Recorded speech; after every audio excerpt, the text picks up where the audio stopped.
Good evening, everyone. Nice to see all of you here. Some of you are also familiar faces, so that's wonderful.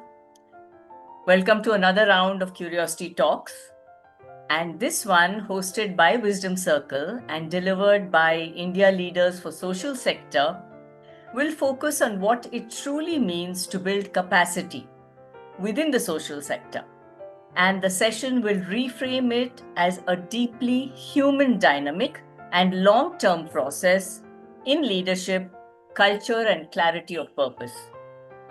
Our speaker this evening is Adli Shah, who leads outreach and admissions for capacity building programs at India Leaders for Social Sector. Welcome to this evening, Adil. Thank you for being here.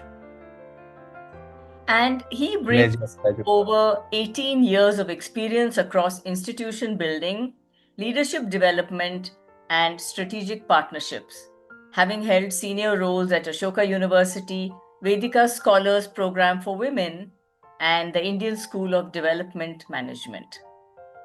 At ILSS, Adil has been instrumental in supporting over 750 social sector leaders on their capacity building journeys. And he has helped NGOs and funders build stronger people systems, nurture adaptive leadership, and lead with clarity and compassion. Adil is passionate about building institutions that are not only effective, but also human-centered and future-ready. So what we're going to do today is Adil will have a short presentation, and then I will commence with a Q&A, post which he would like to engage in an interactive session with all of you. So I now hand over to Adil to take it forward. Thank you. Thank you so much, Swati. And it's a pleasure to be here and interacting with all of you today. Firstly, thanks to WisdomCircle and Swati for really taking the initiative and partnering with us on this. ILSS, I represent India Leaders for Social Sector, an institution whose mission and vision is really to build capacity for the Indian social sector. So before we actually dive into the session, I want to do a quick show of hands, and you could use the raise hand option or the chat box to really respond to that. So how many people here who've had some association with the social sector in terms of whether a full-time or a part-time or a voluntary, association? So yeah, let's go.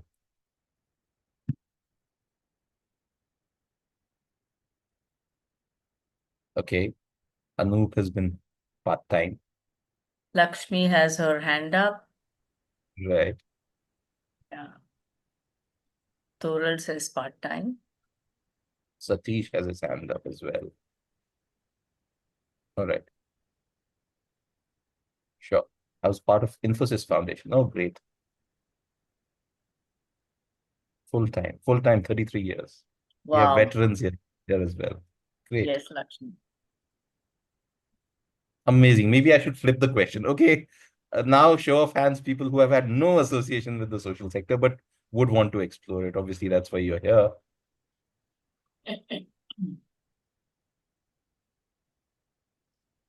Narasimhan, I see raising his hand. Sriram. Great. Lalit is interested as well. So is Saroja. Saroja, yes. Yes. Amazing. Thank you. Thank you so much. I think this gives me a very fair idea of, the kind of demographic this group really has today. And I'm just going to go back to sharing my screen, and we'll just take it forward. I mean, let's rewind to the morning of independence. This is where we were in terms of these very important, yardsticks. In terms of literacy rate, we were at 12%. 99% of our population was below the poverty line. We had an average life expectancy of 23 years. Only 3,100 villages were electrified, right? And if we do an apples to apples comparison of these same parameters, so this is data that had come out last year. The literacy rate is now somewhere around 80%. About 11.28% of people are below the line, which means around 88% are still above the below poverty line. Let's not get into whether how good a yardstick that is. At the same time, the average life expectancy has increased from 23 years to 67 years, right? And the villages that actually have been electrified are somewhere around 5,97,464 villages. So anyone who'd look at these two numbers and compare said that we've come a long way, right, from where we are. And, which means it'll give you a sense in terms of infrastructure, in terms of education, in terms of health, in terms of, literacy. We really have grown leaps and bounds. But while this is true, so is this, right? This is the latest data on some of the very important indices that we are uh, lagging far behind. On the Human Development Index, for example, we are 134 out of 188 countries. Global Hunger Index, I'll not read out the data, it's just out there. But I want everyone to take 30 seconds to really look at the slides and let this sink in.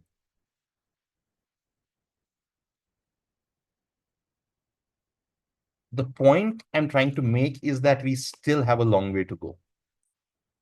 And I really believe that while the Indian social sector has played a huge role in achieving what we have achieved till now, I think the sector will continue to play a very important role going forward in, bettering the life standards of our citizens and our society going forward, especially on these indices, right? At Indian social sector, we've done at ILSS, we've done a lot of research, and we feel that the Indian social sector mainly faces three huge challenges. The first one being talent, right? We've done a research which says 40% of NGOs feel that they struggle to attract senior leadership talent, right? One of our programs, the Emerging Women's Leadership Program, it says that while 53%, of the Indian workforce is actually women, only 34% women are at managerial level, and less than 19% women are at leadership roles, associate directors and above, right? So there's a leaky pipeline that enough women are joining the sector, but not enough women are really leading social sector organizations. At the same time, NGOs face a lot of challenges related to operational inefficiencies and inadequate management processes. I think by nature, what we've inherited as the Indian social sector is a lot of founder-led and founder-driven organizations that have been running on passion. But I think now that is changing, because what organizations have also realized is passion alone cannot help you make organizations that are scalar and that will actually create real impact, sustainable impact at scale, right? So NGOs lack proper metrics to really assess the effectiveness of their initiatives, right? There's a lot of effort that goes into, what NGOs do, what the social sector organizations do. But is there enough monitoring and evaluation to really assess, what that effort is really leading into? And obviously capital, right? Obviously, with the coming of CSR and the coming of other forms of funding, such as philanthropy, this problem is much better than what it used to be, right? But at the same time, COVID has shown us that today, any social sector organization really needs to have a robust fundraising strategy, not just to survive, but not just to thrive, but to merely survive.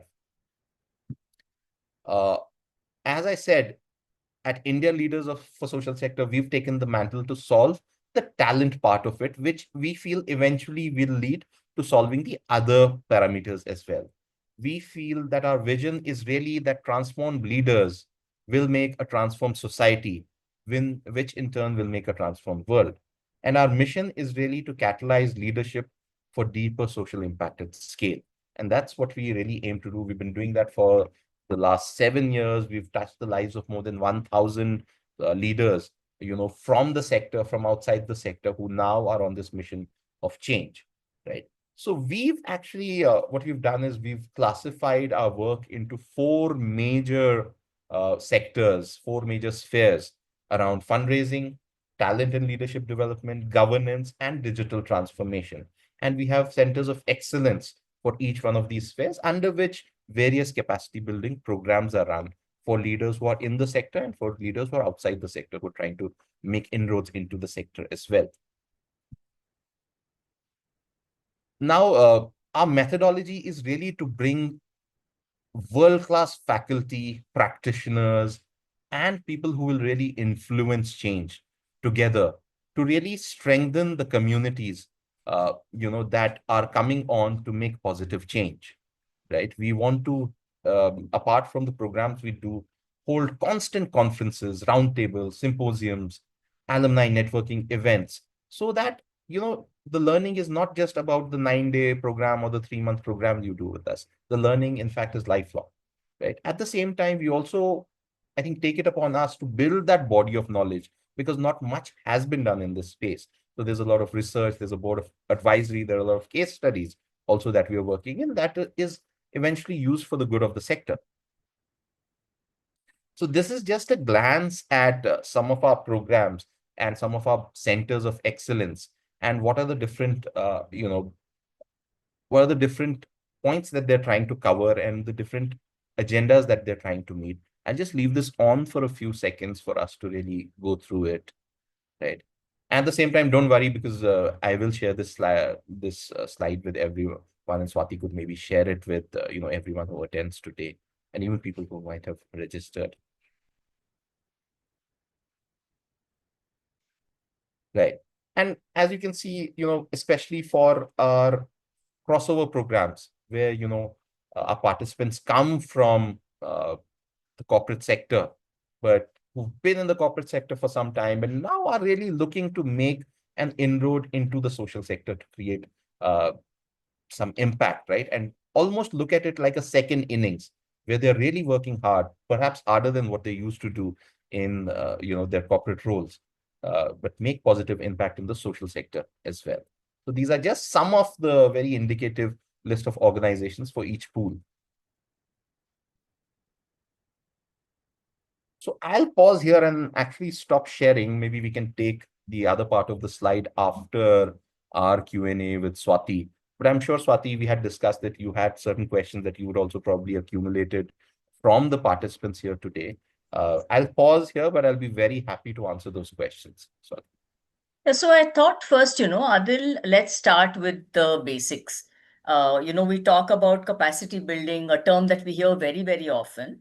What does it really mean? And what does it mean to you in this social impact landscape of today? Right, right, right.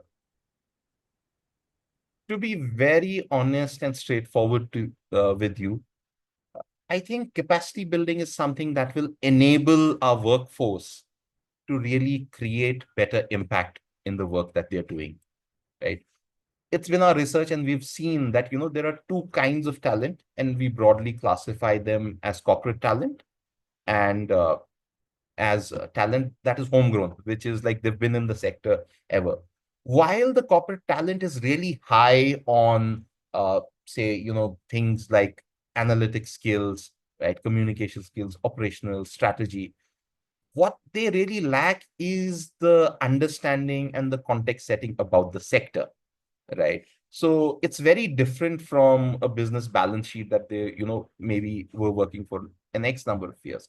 Similarly, on the other side of the fence, right, we have our homegrown leaders who are high on passion, really understand the sector, understand the depth of the sector, but they could really use that upskilling, and in key areas like fundraising, key areas like digital transformation, key areas like people's practices. So I think that's where capacity building really comes into play, right? There are two ways of building that muscle. One is by uh, infusing fresher talent into the sector. The other is by strengthening what you have already, right? They both have their own sets of challenges, right? Which we are trying to solve using our research-backed capacity building programs. But at the same time, the end goal for both of them is to have leaders who now have the knowledge, skill set, and the mindset for them to really able to become successful leaders in the sector and create impact at scale. And this brings me to the point that very often this is misunderstood. and this sector is underinvested in. Why do you think Mhm. that is? The social sector is underinvested. Yeah, yeah, See, I think that is changing, Swati, to be very honest with you. With CSR coming in, with a lot of laws in place, and with a lot of philanthropy, and we see a lot of young founders now investing in social purposes. I think that's changing by and by. But yes, within that sphere, the funding provided towards capacity building is a question mark right yeah. now, right? While we do have a lot of funders who want to fund for programmatic, for programmatic work, but at the same time, there are very few organizations that actually earmark budgets to build that capacity building muscle for their own teams, right? So, but we're very hopeful that this will change, and we have seen we're able to see a lot of change that is already underway. So over the last 7 years, we have worked with more than 400 organizations within the social sector. And we are seeing that positive change by and by. But yes, it's a slow glacial process, but it is going to take time. It is going to take time. So then it would be right to say that leadership skills in the corporate sector will vary than those required in the social sector. Oh, absolutely. I mean, while obviously, see, somebody has mastery in communications, right? That mastery is going to stay. Right. But at the same time, how do we use that mastery to Yeah. create impact in the space that that person's really, passionate about, right?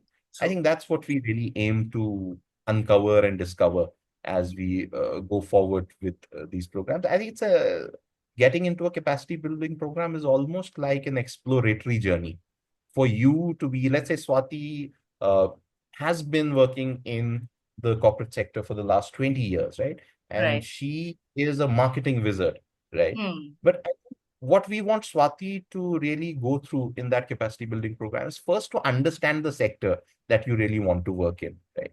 Second is to really be aware. We say that sometimes you don't know what you don't know, right? So Hmm. people come in with certain notion that, hey, I am very passionate about, let's say, girl child education. But sometimes you don't know, oh, one session with somebody working a leader who's been working in say solid waste management, right, completely turns the trajectory, and suddenly Swati is now really looking at that Yeah. as a passion project for her. And then but by the end of that program, we want you to arrive at a state where Swati says that, okay, these are my skill sets, this is what I'm passionate about, how am I now going to use this to create better impact in the area or sphere that I'm really passionate about. And that's what we are trying to achieve here.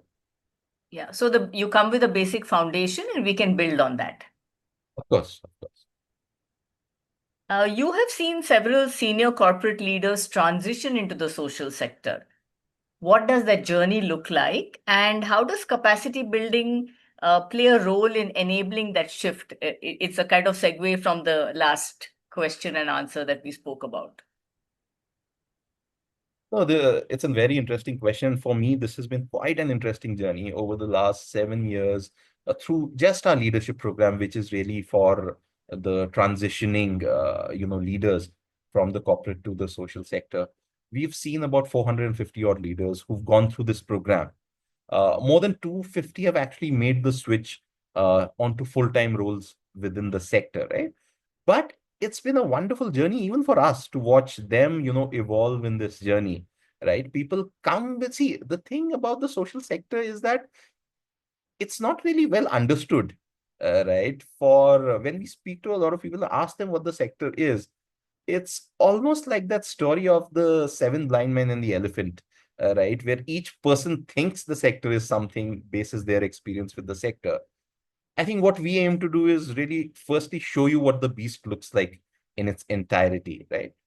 At the same time, it's also very important for us to know that if you are to get into the sector in a leadership position, there are some very essential skill sets that you really need to have, right? So there will be workshops on systems thinking, there will be workshops on radical transformational leadership, there will be workshops on compliances, workshops on, and sessions on fundraising, digital transformation, right? To really make you a well-rounded leader so that your understanding of the sector is much better than what you could do, diving straight into the sector to really find a job, right? But I think what this program really does is I think it equips you to make that transition successful, right? Um, while the educational part is true, also what we are looking for is the mindset shift, right? There's a certain openness towards the sector that is really needed for people before they get into these leadership positions, right? So, and also to talk about the networking and the handholding support, right? So it's one thing to say that I'm taking a risk of getting into the sector and taking up a leadership position in the sector. It's something else to know that somebody will actually tutor me through the ins and outs of the sector and also handhold me through the process. There is a safety net for me to fail, right? Somebody will catch me with that safety net and then also help me to a point till I find my foothold into the sector and I feel happy and content about making that transition to the sector. So lots of stories, lots of people that came in thinking, oh, I'm really going to work on the environment. And then one session with, say an Urvashi Butalia, that who's Yeah. a regular, professor of practice now actually at ILSS, completely changes where they really want to work. Right. So I think those are some more than 250 journeys we've seen who've actually made the transition early. And there are a lot who are in the process of doing so. So it's been quite a fruitful experience for us. I'm sure it has been a fruitful experience for them as well. Right. So what is powerful is the network that we are building today. Um, Today, we are about 1,000 alumni from the corporate as well as the social sector, which is again a very hustling, bustling sort of a community that's always, networking, helping each other out. So it's very powerful to be a part of that network. And at the same time, to know that you can take that risk and, take a shot at it, even if you fail, there is a safety net available, right? And there are people who see you through. So I think that has been the kind of experience of some of the people that I've seen make that transition. So that's one. The other what a thing that is really interesting is the kind of impact now these people are creating, right? And the kind of subsectors these people have gotten into. So our alumni today work across health, education, water and sanitation, gender, livelihood, disability. And if you look at the snowball effect and the kind of lives that they're touching, um, it really is mind-boggling and sometimes very gratifying as well. So, Adil, do you have any example, real life example of a person who's made a real mind shift change so that that transition was sustainable and successful? Would there be any story that you could tell us? No, of course, I can talk about a very good friend now of ours. His name is Mr. Neeraj Bhatia, right? So he joined, I think, batch 7 or 8 of the leadership program. And as he was doing this program, when he came into the program, he was very confident about maybe getting into education somehow, very passionate about it, right? But at that time, one of our other alum from the fundraising program, who's the CEO of this organization called Waste Warriors, that actually work in solid waste management in the Himalayas, right? If you today go to a Dehradun or a Kasauli, you will be able to see their work there, right? And so one session with the CEO, and this man is hooked on, right? So he goes voluntarily after the program, spends about 5 to 6 months with Waste Warriors, and then actually starts working with them full time. Today, it's been about 4 years. He's with Waste Warriors and they're doing some exceptional work in the hills and very important work as well. So there are many stories like that, Swati, that, have seen Yeah. this successful transition, right? At the same time, one very important element of the leadership program, especially, and also the board leadership program, is the field visit, right? Where we actually, it's not only, academic knowledge that happens within the class. The field visit is almost like this reliving, the concepts you've studied in class, but also for these corporate folks to really get a flavor of what is it like to work in the sector, right? So our field visits also vary a lot, from, say, actually going to working with organizations like Katkatha who work in improving the life standards of sex workers and their children.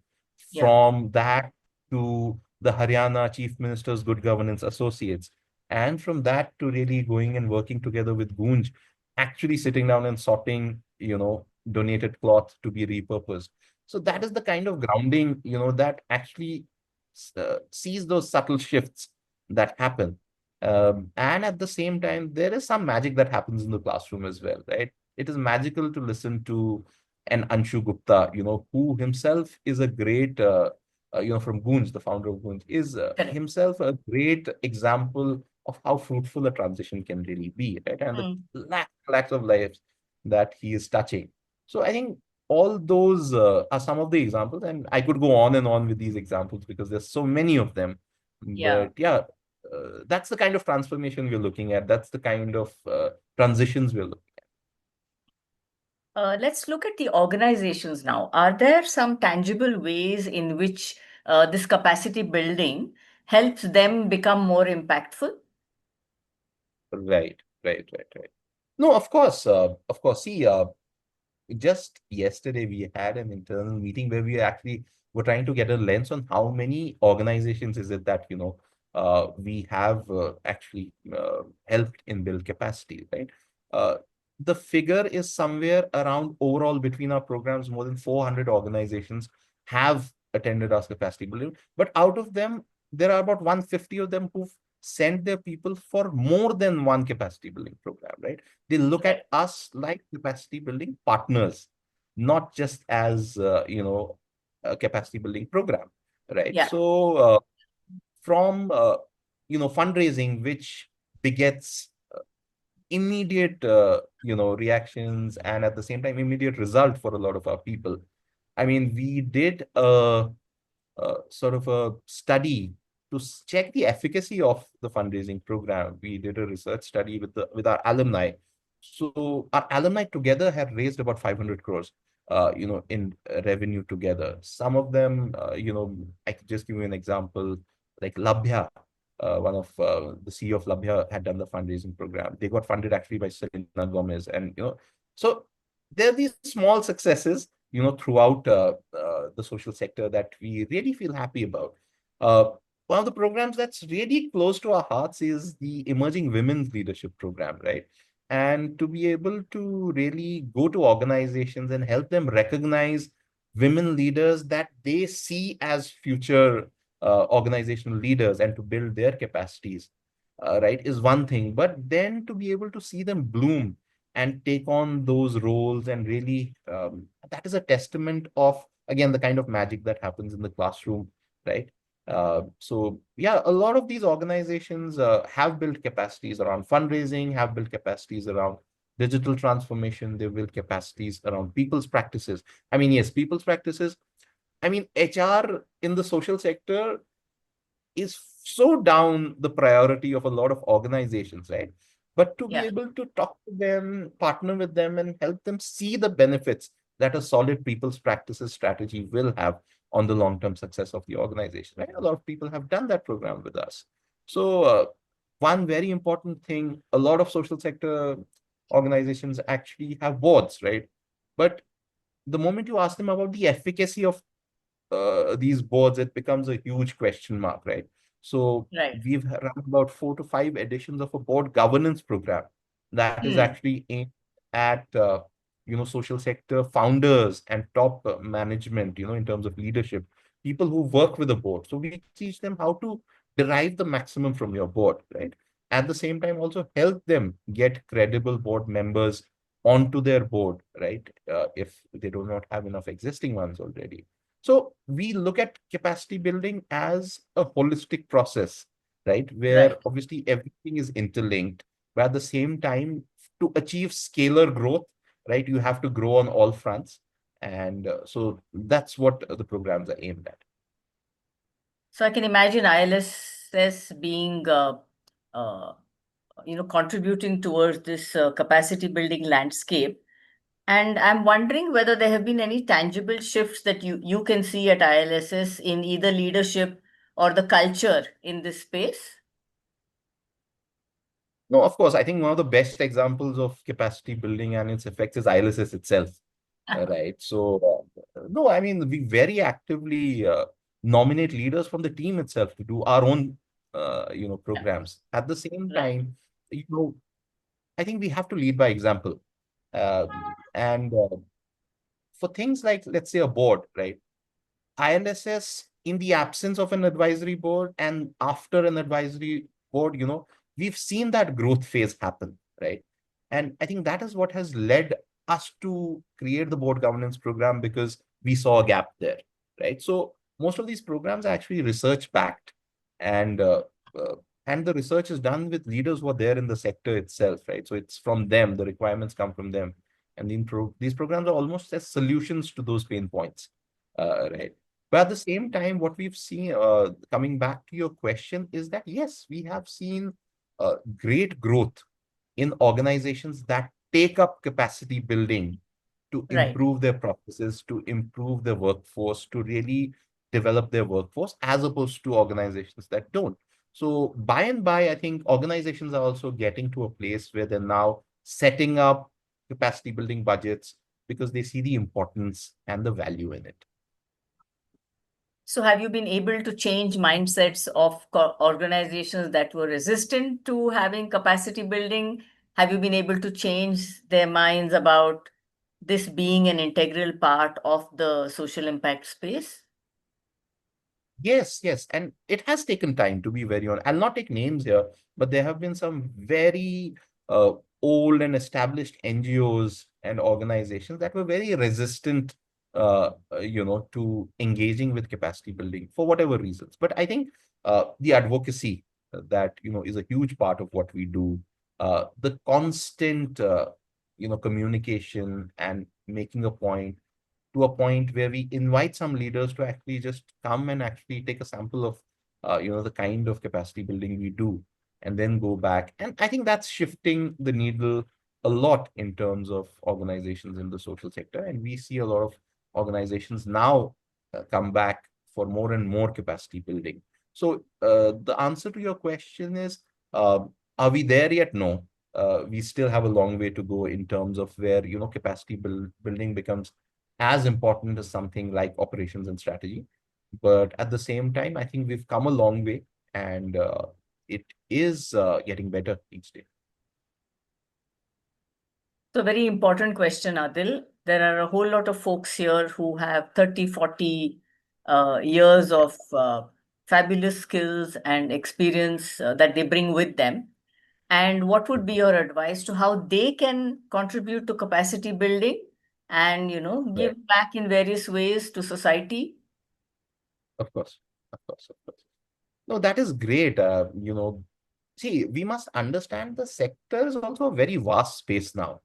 And I think the sector needs all kinds of people and all kinds of talent and all kinds of mastery, right? Whether you are engaging in a voluntary position, whether you are engaging as a consultant, whether you are engaging as a board member, giving your advice. You mentioned people who've been there working for the last 30 to 40 years.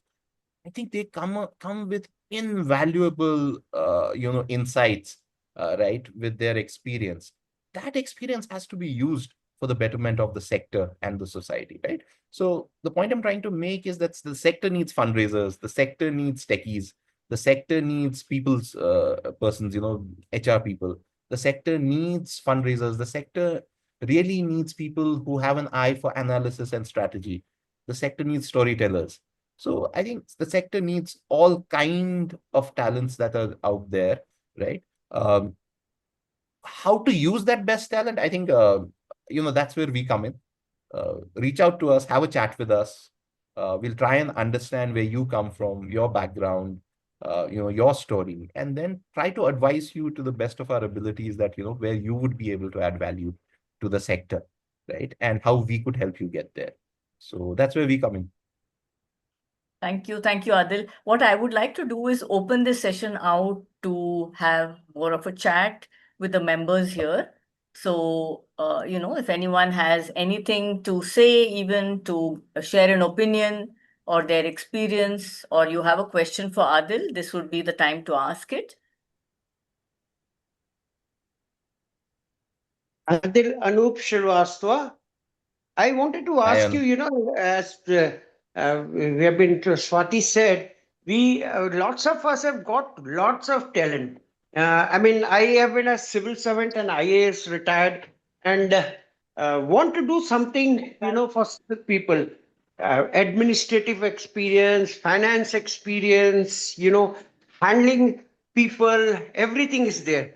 But we are not able to channelize for helping. So that's what we say. I think we are wasting our time where we can usefully be engaged in, helping out people. As Right, part of government, I also help thousands of people. So right, that feeling is different. That's right, what right. we want to do. Sure, sure. No, that's a great question, Anup. And the answer to this question is the sector really values your expertise, right? I think it's just finding the right channel to channelize that experience and expertise to create impact. I think that's what's missing, right? I'll give you an example. Today, we at ILSS, we have an understanding with the Indian Army that for each batch of our leadership program, we take two veterans from the Indian Army, right? We have the good fortune of having Lieutenant General Ravin Khosla, who was the Deputy Chief of Army Staff, do this program, right? Post the program, Let he's me now on interrupt the you. board, I have been part of actually the three services. I have been their right? financial advisor and Right. their paymasters, and continue to Great. do for all retired people their pension payments. Amazing, amazing, amazing. See, so here the mindset is already there.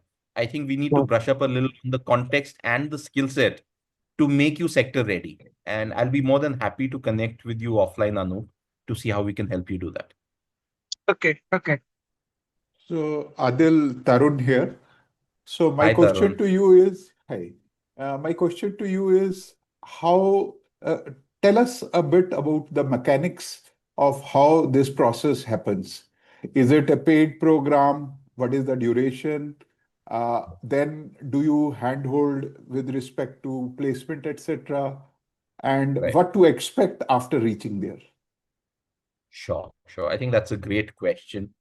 Right. So I'll only talk about, since your question is really related to transitioning into the sector from outside the sector, I will talk about two relevant programs, depending where your interest lies. The two relevant programs, one is the flagship leadership program, that if you want to get into the sector in a full-time position, right?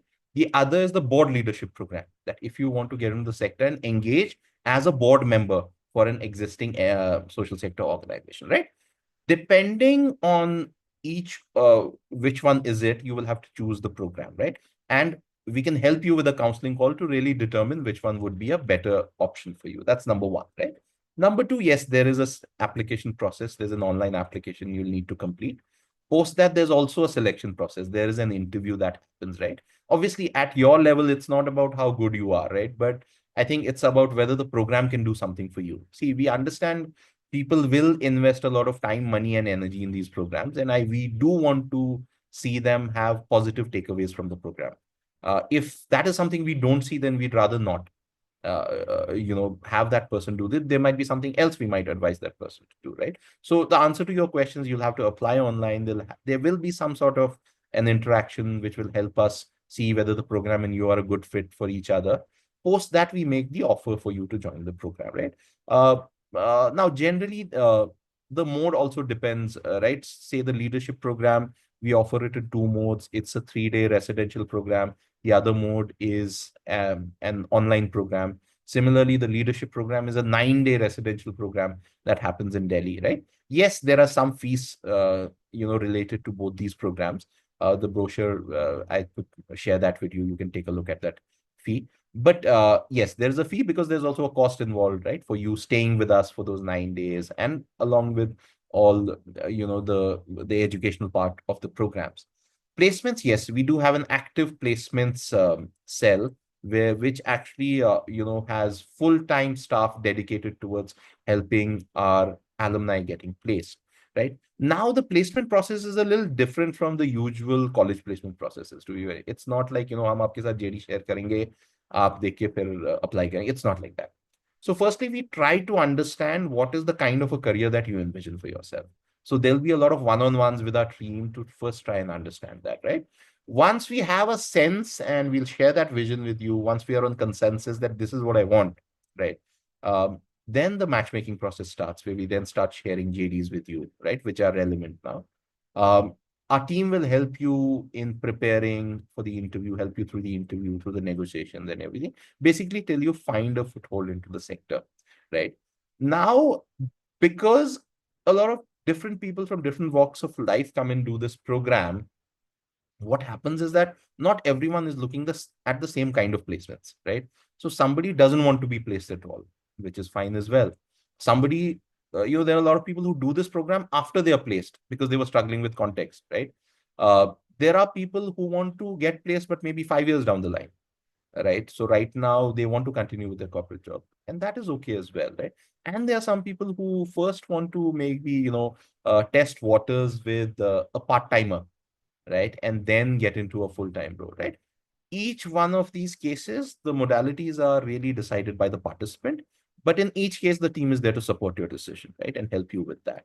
So, and we've had a lot of cases of each one of these categories, and that, and there are also people who've done things for 6 months on a part-time basis and then decided, okay, yeah, now this is it. Let me go get a full-time role. And there are some who, after doing this program, say, hey, thank you for telling me the realities of the sector. Maybe the sector is not for me, right? And even then the program's done its job by, giving you that clarity. So I hope I've answered your question, though. Yeah, great. Thank you. I'm Suhas Doshi. Hi, Suhas. Yeah. My I was a corporate leader for 30 years, and my daughter has completed masters in at Harvard in social sector, social sciences, then humanity, and all those fields. So we keep discussing this, both the fields from these two perspectives. So it has been a nice insight I had, and we'll definitely discuss this program, this course, Right. for Of course. maybe both of us. No, great. I'm really happy to book some time and have a very detailed discussion about both your, ambitions and what is the vision that you're looking forward, and help you achieve that. No, love to do that. Thank you. Thank you. Thank you. Yes, Vijay. Vijay, I see. Yeah, Vijay has this. Yeah. Yeah. Hi. Good evening, everyone. And thanks a lot, Adil. It's really a wonderful, introduction. Of course, I have been getting these, brochures from ILSS, but somehow, okay, I was not able to decide whether to really attend the program or not. But this session gave me good clarity, right? So my question is, like, you mentioned that some people, they come with the intention of getting into, say, environmental sustainability or kind of thing, but later, after listening to somebody, they might move to education sector or child care sector kind of thing, right? So do you help participants to understand and where their passion is, or is it just because, okay, somebody is talking well, maybe they are doing good job in the education sector, people are attracted to that? How does it works? Because Right. why I'm saying is, probably the people here are like 50 plus, right? So they want to really make the social impact, and that should not happen just because they're attracted for a one particular person's half an hour session. That's what. Yeah. Thank you. So that's a great question, actually, Vijay. But at the same time, see, we encourage people to explore different facets during the program, right? As he said, you don't know what you don't know at times, right? So we ask people to have a very open mind when they attend these programs, right? And attend different sessions about uh, different walks of life, such as health, education, water and sanitation, gender. But at the same time, we do also want to say that the program is just a starting point of the journey, right? What happens is, even in case of our friend who actually went into solid waste management, it was not that one session made a complete change, right? He was obviously intrigued by what they're doing. He spent 6 months with them before taking the plunge, right? So those And I'm sure between that, he must have done a lot of research. And at the same time, there is this network of about 1,000 people that is available to you for you to reach out to and take insights from. The point I'm trying to make is that the program will offer you insights. It'll give you a window, right? It'll also give you enough mentorship, advice, uh, but end of the day, you'll have to make that decision, right? And nobody will force you to make that decision after one session, right? You are expected to take inspiration from that session, do your own research, post that session, use the ILSS ecosystem to further your research, and then take a very informed decision if you want to take a plunge into that space, right? I think that is what the process should look like, as opposed to, yeah, but it's something like love, right? Love at first sight. For Neeraj, it was like that, right? But at the same time, he did, I'm going to tell you, he did follow up with a lot of research before he actually took the plunge, right? So, and that is something that we urge everyone to do. Got it. Thank you. I hope, Thanks. I hope that Yes, answers your yes, question. yes. Thank you. Thank you. Yes, we have Gunalan. Yeah. Very good evening, Mr. Adil. Thank you so much for bringing Hi. clarity into this sector. But let me put small thing. But I was with Infosys for about 27 years. And I have been part of Infosys Foundation almost for 10 years. Did a lot of social work in Telangana and other area because I was operating out of Telangana, Hyderabad basically. So that's the reason I did a lot of work over there. But as everyone said, I have done a lot of things, few things in ESG, solid waste management, women empowerment, plus Swachh Bharat, so many things. End of the day, which is the right path for me to adapt now because I'm retired now, correct? So which is the right year I should go and work? There's no clarity over there because you had a lot of ecosystem around me where I can venture to multiple things. But today we don't have the clarity which direction to go. Does your program brings that clarity to me? Okay, right. So what this program will do is expose you to the various options available. Okay. Right? It'll expose you to various pathways you can take, right? Okay. If you need more information on each one of those pathways, the program will help you get that, right? Okay. You want to do a more research on any one or two of you which you're really interested in, the program will help you with that, right? We have a team in the placements. Once you've chosen that pathway, it'll help you go to that path. The final decision you have to take. Definitely, I understood. I heard you enough and clear. Yeah. But yeah, there is handholding and support available at each step. The program is an exploratory program. So if you're exploring the sector, trying to find out what is the best fit, yes, the program is going to help you maybe arrive at that position, right? Okay. And then also provide you with the handholding support to be able to see you through once you made that decision as well. So definitely, that is, you're going to find it helpful. Let's see. Please share all the details of the program. Let us run through that and get back to you on this. Of course, of course. Of course. Thank you. And Adil, there are some questions which say, do language teaching or technical skill development or being a doctor, does that help and how do they get started?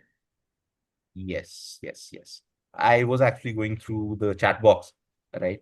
So I'll tell you I'll repeat what I said during the last question that actually Swati you'd put forward. See, the sector needs all kinds of people, right? And we actually have had some medical doctors who've actually gone through this program and are looking at a transition right now as well, who some of them have gone into social entrepreneurship as well. Therefore, what I'm trying to say is that it is not a disqualification today that you're a doctor and now want to work in the social sector space. If at all, it adds to your candidature and the gravitas as a leader into the social sector. But at the same time, you'll have to find out your calling, right, within even before the program, within or after the program, that this is what I really want to work upon. And this is, and our third module, which is really around lives and careers in the sector, will actually help you there, because what it does is you'll have a lot of sessions with career coaches, people like Surbhi Bikchandani from InfoAge, right? Who will first give you the realities of the sector in terms of organizations, work, roles, verticals, right? Pay scales, locations, work conditions. And at the same time also will help you get a sense of what your preparation needs to be like, right? See, if you're to make a career in the sector, what's the research you need to do? What does your CV need to look like? What's the lingo? What's the sensibilities of the sector? What's okay to say? What's not okay to say? Those things will be discussed threadbare in those sessions.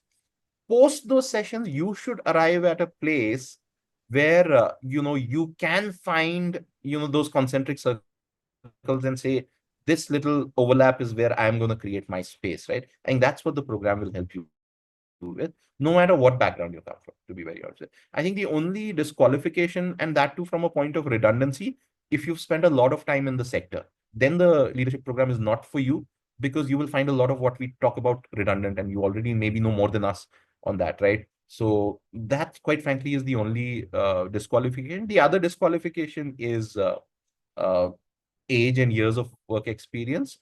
While we don't have a roof, we have a floor.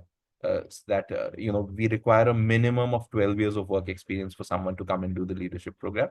Uh, that having said that, the average is somewhere around 22, 23 years that we end up getting in the batch. Rajat, you have a question. Hey, Adil, thank you so much. I think this is very interesting. I've joined first time. I find something, some organization is trying to do, or rather, have been doing a great work towards the social sector. Um, I'm currently in the IT sector and will be retiring in next year. So I think this is a very eye opener for me. I've been actually looking what that impact I can bring, in terms of whatever the journey I have done and next what. So I think this is really, I'm getting a lot of curiosity out of it. I just browsing your, web pages, and I found something digital transformation, which is a 10 weeks program, etc., etc. Right. So it looks like it's a residential program. Somebody has to travel to Delhi to take that up, or because as I'm already from IT sector, what that addition I have to learn so that I can give it back to, the area if that inclines to my interest. Right. So if you go through that program a little in detail, to the brochure, you will see that it is not a digital skill set program, because that is something that you would already have, right? Working in the IT for some time. Correct. It's a digital mindset program, right? So essentially, it is aimed at founders and senior leadership of social sector organizations for them to adapt technology to be able to create better impact. So it's not about learning code and Python and Java, but it's about getting to know of all the different technological advancements available for them to be able to further their work. I'll give you an example. Very recently, we graduated the last batch of the digital transformation program. So there was this person called Shiv Kumar who works, in the rural areas in Uttar Pradesh and Bihar. And, they really work on teacher training, right? So his nichored from the program was that I have to design an app, where we collect data from the students as well as the teachers, take feedback, right? So essentially, that is the kind of program that it is, that will help you define your problem statement, look at all the different types of options available for you, and then choose what is best for you. See, there's a buzzword these days, AI, right? But AI might not work for everyone, right? So whether AI will work for you or not, if it doesn't, what will? I think that's what the program aims at doing. So it's not for techies. It is for org leaders who want to adopt technology. Yeah. So on that scenario, Adil, I mean, if I really need to look for the program which may be most suitable for my case, how do I identify that? Is that, I have to do my research, or I can connect with you and then have a conversation and then get that understanding? How that works? You please reach out. I mean, I'll be happy to sit down with you, spend about an hour, go through your background and see what you want to do. And then, suggest what would be the best way forward. That makes sense. Yes, obviously. There is no one solution, for everyone. So we take that approach. We generally like to sit down and talk to people and understand their background and their journey, and then suggest what is the best way forward. Thank you, Adil. I think that clarifies. Certainly, I'll get back to you on this. I'll connect back with you on this. Thank you. Aparna has her hand up. Hi, Aparna. Hello, hi. Adil, thank you for your briefing us. And in fact, something ILSS is something which I recently come across, through my discussions, and it is very Yeah. timely to understand, that what you're I giving. believe I did reach out to you yesterday. Yes. So it was a coincidence. So I wanted to first, kind of attend this and then understand what it is. So see, all what we are saying is right. And look, all of us, I think, are looking towards getting into social sector and do your bit. But see, all said and done, between a transition between a corporate and a social is widely different. And while you do say that you have these programs, which prepare us to do these transitions, I'm sure this transition is not going to be so easy because it has its own challenges. Because moving from a corporate mindset to a social mindset is huge. I don't know how these programs with a 9-day or a 10-day or a offline program just prepares you for this entire shift, to kind of get there Right. smoothly and adjust to it and then have successful. I'm sure you have lots of examples, but just for somebody who's just even not begun to understand this, it'll be helpful to know. No, that's a very valid question, to be very honest. We get that a lot. So that's why you would see me smiling. See, to be very honest with you, there's not going to be a halo around your head after 9 days, right? That's not going to happen, right? But what will happen in those 9 days, as I said, it's a starting point in the journey, right? It will at least give you the basic tenets of this Indian social sector, right? Maybe after doing this program, you feel maybe the sector is not for me, right? And that is a possibility as well, right? Either case, the program's done its job by actually showing you that true picture of the. It's better than you having to take up a job in the social sector and 6 months down the line realizing, oh, this is really not for me, right? And I need to go back to the corporate world now, right? That's something we don't want, right? So that's where this program comes into play, right? And the other thing I tell you, the 9 days is a very structured and rigorous learning experience, right? What you do post that 9 days will really depend on you, right? Because you have the network, you have the mentorship, you have, almost all our practitioners that come for this thing are very open to, connecting with you post the program, right? What you make of it really depends on you, to be very honest with you, right? I mean, the 9-day program will give you a very good experience. It'll give you a very good idea of what the sector is. It'll expose you to a lot of realities of the sector that you might not have known, right? It'll give you the essential skill set that you need to become a leader in the social sector and survive as a leader and thrive as a leader.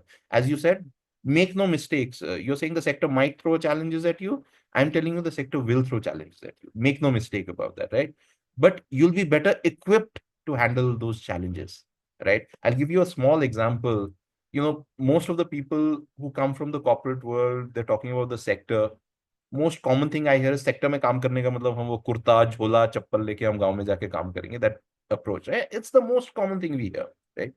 That's a bias, right? Similarly, for people who come into the sector also face a lot of bias, right? Bloody capitalist, he's made truckloads of money his entire life. Now he's to come to give us gyan on how to run the sector, right? So how do you deal with those biases? How do you deal with those hostilities, if I may use that word, right? So that's the learnings from this program will help you deal with that better. That is what we can promise, right? Post the Exactly. 9 days, it's a starting point in a journey, right? You might decide to abandon the journey, which is okay as well, right? But most often than not, people don't. I mean, after doing this program, they do make the transition. So, but all I'm trying to say is it's an exposure. It'll give you a lens for the journey ahead. It'll give you a sense of direction. It'll give you realities. Tomorrow, there will be lesser surprises after doing this program. Correct. Because that is what I was I hope thinking. that It's answers. about, yeah, it does. Because, the acceptance at, their level is also important. It's not about just we wanting to do something. So even we have to be prepared for those kind of challenges, how they perceive us and the biases also. Anyway, thank you so much for it. Absolutely. And so we'll end with one last question, as you said. And I think Lalit has written it out. I don't know whether he wants to ask it, but I'm just saying that he believes that progress is when people power is adequate and rising in relation to political and money power. So, what are your thoughts on capacity building of the people to stand tall in this asymmetry that exists with huge gaps? So, it's a very heavy question for you to answer. It's a very heavy question, and I'm really thinking right now how to answer that. No, but I think the answer to this lies that we want to create leaders that are grounded in the value system, right? And are inclined to do the right thing, right? Because if you are a leader in the social sector, you will face a lot of dilemmas in your life, right? I think the moral groundedness and being grounded in the value system that really govern how you exist in the sector, what is the kind of impact you're creating. If that is in the center of everything with you, I'm sure you'll do the right thing, and that will be powerful enough to see you through these dilemmas, right? But Lalit, I'm happy to take it offline with you to have a deeper discussion on this. I think we have unfortunately come to the end of this session. I will be sending out information to all of you on what the ILSS has to offer, and Adil has welcomed all of you to connect with him, offline, so that you can discuss whatever aspects you want to at length. But from all of us here, Adil, I want to say a big thank you. It has been enlightening, and a lot of people here are looking to explore the social impact space. So this has been helpful. And thank you, everyone, once again. Thank you, everyone. It's been a pleasure being here today and interacting with all of you. I look forward to connect on a personal note with everyone. Thank you. Thank you for being here. Thanks so much. It was a great Adil and Swati madam. Thank you. Thank you. Thank you.